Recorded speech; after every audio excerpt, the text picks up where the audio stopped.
All right, welcome back to Raff's Brain, a show about things that are interesting to me. I am your host, Rob Raffety. Man, it's been a long time coming.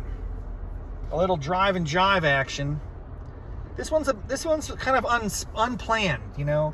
Sometimes if I'm gonna get a long drive in on a journey home to West Virginia or something, or the Outer Banks, I might hit the camera on and just let it rip for a while, but I'm not prone to doing drive and jives willy-nilly in the DMV. Certainly not in the Beltway. The Beltway is kind of like a drive and jive cone of silence, you know. I don't want to talk about what's going on in the Beltway when I'm driving around the Beltway, that sort of thing. But today's different. I'm busting out. And I'm going to talk to you guys about a little something that I don't get into very often. But I think I need to go public with this, because it's going to help me overcome the challenge. I just got out of my kind of a mid-year doctor appointment. Just a general practitioner checking up. I got a new GP starting like in December, and just taking stock, taking the baseline. She's excellent, helping me understand the pros, the cons. Coming out of that meeting in December, it was acknowledged that, yeah, I have kind of slightly high blood pressure. My blood itself is in good shape, I guess. They take a blood test and they give the batteries on that.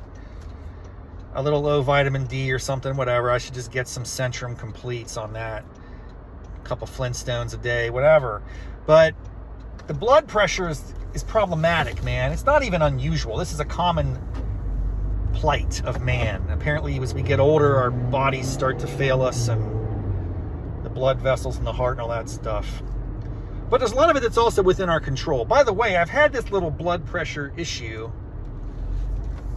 for a few years now. It was first diagnosed by my previous general practitioner. So he gave me this little 25 milligram pill of losartan, I think is what it's called.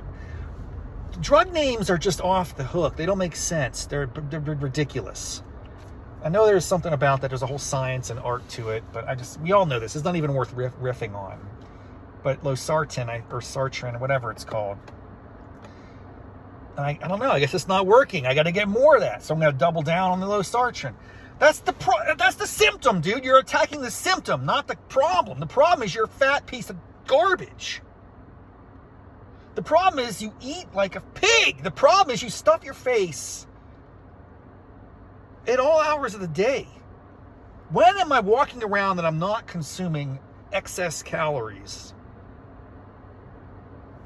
That's a great question. I mean, I have gotten into this kind of habitual approach that I don't really eat breakfast. I wait until noon and then I go crazy. That's not smart. That's a stupid approach. But I've actually kind of curbed my hunger. I'm not usually hungry in the morning. I just drink a lot of coffee. Maybe the coffee's bad for the blood pressure too. But the coffee helps me stay awake, because I'm staying awake at night. I'm getting things done. There's a lot of compounding issues here as I start to contemplate the predicament in which I find myself, which, by the way, is the ultimate first world problem. I have no real healthcare issues. I mean, I'm not in immediate jeopardy, but it's like a canary in the coal mine, as they say. Does anyone actually know what that phrase means? I do. I'm from West Virginia. We talked about it in school, man. Back in the day, I don't know when, maybe the 20s? I don't know, I'm just making that up. I don't know when canaries were the primary indicator of deadly gases underground. That's what they're monitoring for. The canary is down there tweeting, because canaries, you know, like Tweety Bird, I think, was a canary, right? Remember? Do they even play Looney Tunes anymore? Those are the best cartoons ever. Ever. And I don't think you can find them anywhere. And that is upsetting. Freaking Coyote, Tweety Bird, and Sylvester the cat. The Mexican mouse, what was his name? Everyone's like, oh, that's bad. No, it's not. That stuff those were great cartoons. Now, they don't hold up. I'm sure over time there's some issues. We're not going to get into that. We're not going to go back. I'm telling you, the Tweety Bird was a canary, okay? That's how that came into this conversation. Tweety Bird was a canary. I'm giving you guys, in case you don't know, and in a mine shaft with a pickaxe. This is not modern day situation. This is back in the day. I don't know how long ago. Actually, it's an interesting trivia question. When was the last Tweety Bird to serve as an alarm, a kind of form of an alarm system in an underground setting, in a mine shaft? There was probably a moment where the last canary came up from the coal mine. This is a whole nother. I'm starting to get really curious now. Where are canaries from? Have you ever heard of the Canary Islands? Is there any connection between canaries and Canary Islands? Is that where the birds originated? Are canaries domestic to North America? All these questions are answerable. I'm ranting and riffing a little bit as I drive home from the doctor's office and talk about my healthcare personal crisis. Not a big deal. It's not even a crisis. It's nothing. So I have like this duality. One is like, things need to change. Get your act together. Come on. It is not that hard. Dude. Don't be you know what? I'm not going to go off on the deep end here and curse, but I'm telling you, these problems I face are completely surmountable. They are completely within my grasp to destroy and annihilate. It's like, so once you assume that is true, there's a very simple process to follow. Move more, eat less, sleep better. Chill, buddy. Chill. Just chill. You do that, you're fine. You're fine. Why is that so hard? Why is that so hard? It's not hard. You make it hard because your brain is weak. Come on. Anyway, canaries. I got some canaries chirping. The canaries are chirping. They're alive. That's the good news, all right? When you say, like, the canaries are in the coal mine, you want to hear the Tweety Birds chirping. The thing is, I think maybe, let's just use that analogy. Stick with it. At what point do you stop hearing the canaries? Do they chirp a little less? Is it a gradual fade away? Or is it all at once? It goes silent. Then you're like, oh no, the deadly gas is here. We are in trouble. Or actually, I think when the canaries stop chirping because they die, they don't have any oxygen, that gives the miner an indication. Okay, I need to get my butt out of here because I'm a bigger mammal, therefore it's going to take longer for me to feel the effects of the carbon monoxide or whatever poisonous gases have befallen the Tweety Bird. It's a warning sign. When the canary in the coal mine stops chirping, you better pay attention and do something about it, or you're next. That's how I interpret the canary in the coal mine phrase. I don't even know if that's accurate. That's just my understanding of it. I do not. I'm here to tell you, I've used that phrase before. I've heard that phrase before. Oh, the canaries are in the coal mine or whatever. Okay, yeah, sure. I think I get the idea of what it stands for.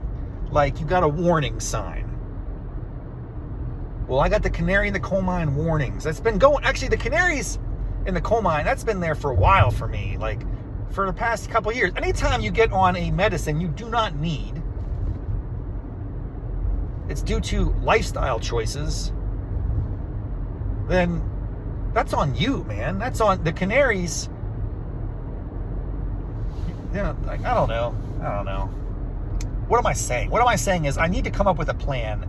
And I'm 50 and a half years old. I'm approaching the Wilford Brimley line. That's pissing me off. Although it shouldn't. I should be grateful to have lived this long. Oh my God, like this is unbelievable. My experience in life relative to most human beings on planet Earth in the history of this species is off the charts. Extraordinary. So just put things in perspective, man. And the whole Brimley line thing that's freaking me out because, you know, Wilford Brimley was like 50 and a half years old when the movie Cocoon was released. And he looked like he's a fossil in that flick. I look great for 50 and a half. Bring it on, Wilford Brimley. Did Wilford Brimley also, did he pitch Quaker Oats? Was the tagline something like, it's the right thing to do and the tasty way to do it? Does that sound familiar to you as a tagline?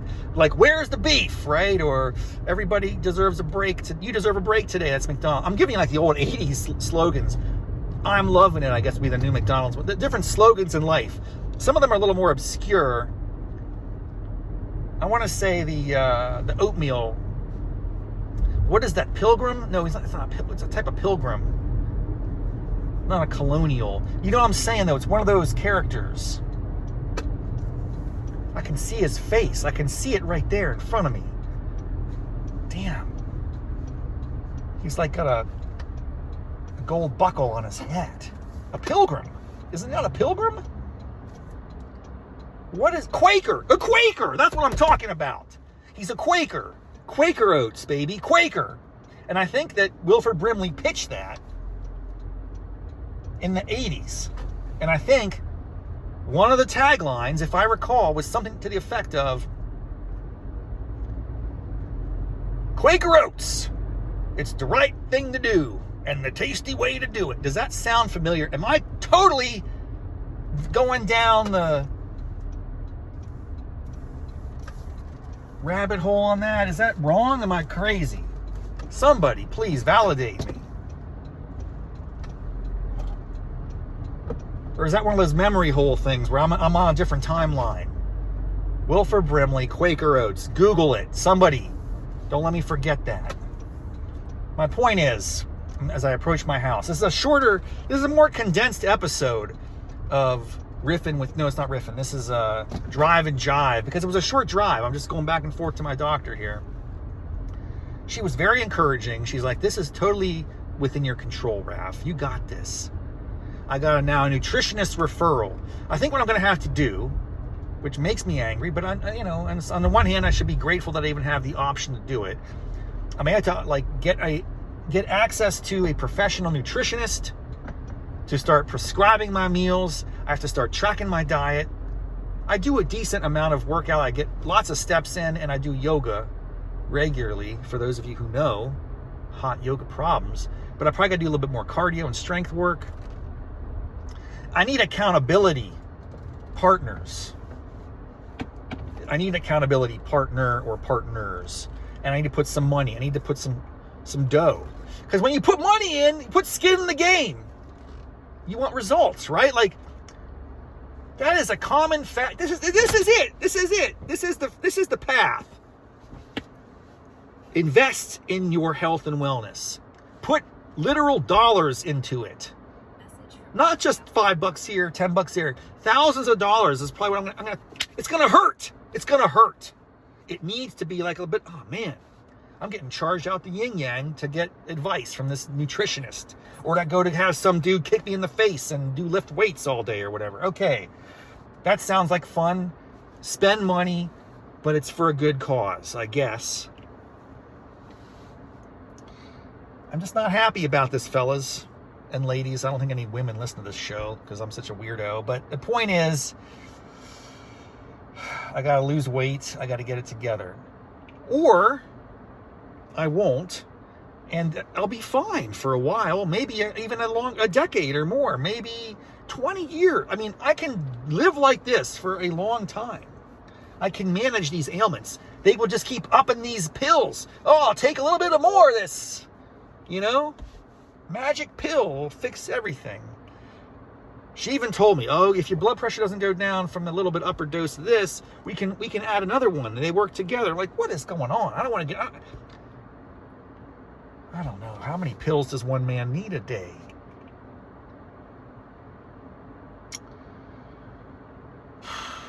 Well, I'm just here to tell you, this is my intuition. And I'm in a moment, I'm in a bit of an emotional state because I just got the bad news, which I knew was coming. It's not like this was a shocker. It's not like I walked in there and I dropped a lot of weight and my blood pressure's like now still bad. It's like, no, you knew it. I knew going into this situation that I was not going to get like a great review. I accept the reality of the situation. I accept that I am responsible for the circumstances in which I find myself. It is my responsibility and no one else's to take care of this temple.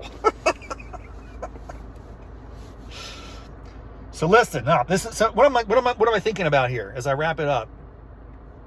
I'm thinking I might have to go real public with my weight and exercise and diet ambitions. Like, it's going to become a stream of content on Raff's brain. Only then, if I do daily public check-ins, like, this is my weight, these are my blood pressure numbers, this is what I ate today, here it is, look at me, punish me. I'll be embarrassed if I don't actually reach a goal because I'll be putting myself out there. And what if we got really crazy and I let's put some money on this. Let's get Polymarket up in this healthcare challenge. Will Raffety achieve his health and wellness goals by the end of this calendar year? And those goals are going to be laid out very clearly. Drop 30 pounds, lower your blood pressure by 20 digits or whatever. I don't know, whatever else I need to do. We could be very rigorous in the metrics, right? Get a third party come in to certify, boom. Take the status quo, what's happening today, June, what is it, the 5th, 6th, 5th. June 5, 2026, is that the year? I don't even know what, I'm so off. I'm lost in many respects. June 5th, 2026, take stock of the situation. This is your starting spot. Where do you want to be in 6 months? How do you get there? This is not even that difficult, folks. It's so easy. Dude, AI's out there. I don't even need to hire people. I can just get on ChatGPT, knows me. The problem is it requires action. It requires me as a human being to put down the fork, to stop grabbing the bags of Cheetos in the compulsory buying aisle as you're checking out. Oh, it's only one bag of Cheetos. One little small bag of Cheetos is actually like 3 servings. And you know I'm going to just crush it in 1 serving because I don't want it to go stale. And then I start thinking, well, I should get the bigger bag because that's a better, price point. But I want my per Cheeto unit of consumption to be, costless. Approaching 0 would be ideal. So therefore, it gives you a high volume incentive, And we go to Costco, and oh my gosh, I go to Costco, I'm going to crush about all the snack foods in that place. No more. It has to stop, right? Then the question becomes, are people capable of radical changes like this? And it's not even that radical, but it's like, can I do it? Is it possible? I believe it's possible. I certainly talk about this idea of self-empowerment. You make decisions. You bear the consequences. You reap the rewards or the punishment for the choices you make. And it's all back to you. Make better choices. Make better choices. Make better choices. That's all it's about. It's so simple. And yet to operationalize it requires an extraordinary amount of discipline and accountability and grace, because you're not always going to make the right decisions. I think the problem is when I make a bad decision, I beat myself up. I got to just get in a better habit. I got to adopt better lifestyle habits. And if I do that, things will get better. Maybe. We'll find out in 6 months. I'm going to have to think about how I'm going to process this, what I'm going to do, what's going to happen. I'd love your thoughts and feedback. A whole other angle here would be just trying to motivate other people to join me in this effort. I need accountability. I need people that I can call when I'm hungry at 11 o'clock at night. Hey, dude, I'm jonesing.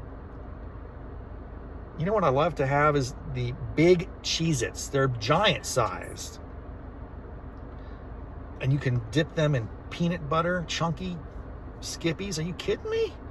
Peter Pan. I don't even have a brand loyalty in peanut butter. I'll eat whatever peanut butter you give me. There was a time when I liked the natural peanut butter. You'd like have to take a knife and swirl it all in, and every time, because the oil would all come to the top.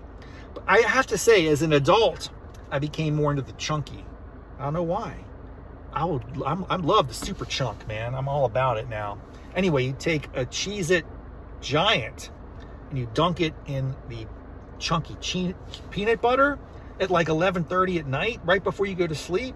You know, crush a box of that. That's what I'm talking about. All right, had fun.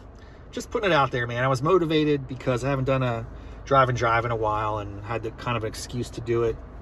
I'm feeling good about the future, genuinely, even as I'm depressed about my lack of commitment to progress. I was making such strides there. Early in the year, I had my cousin hooking me up. We got like a weekly accountability chats and stuff, and I was dropping some weight for a hot couple of months, and then just kind of came back with a vengeance. And I guess what's going to happen in 6 months, we're going to take stock of the situation. If I am unable to control,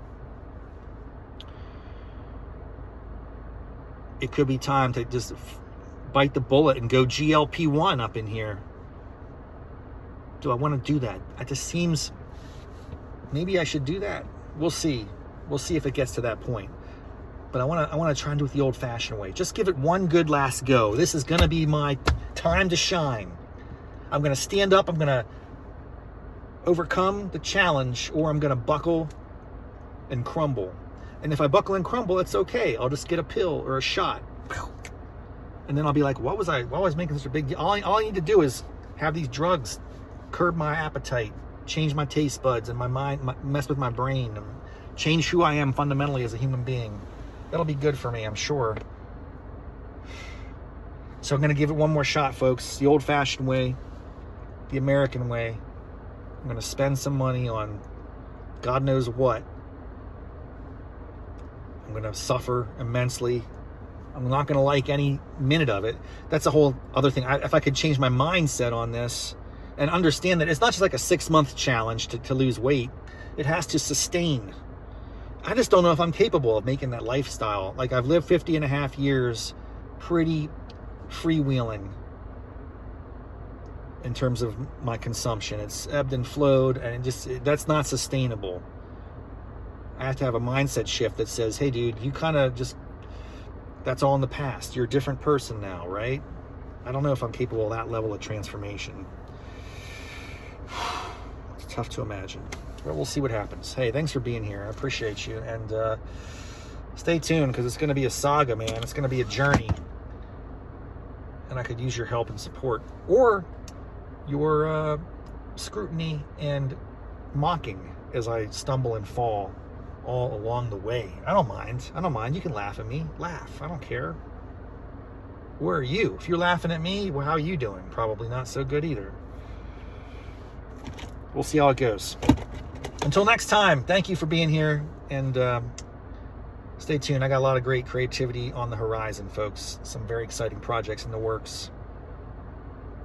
It's going to be a good second half of 2026. Let's bring it on. Let's get it done. All right.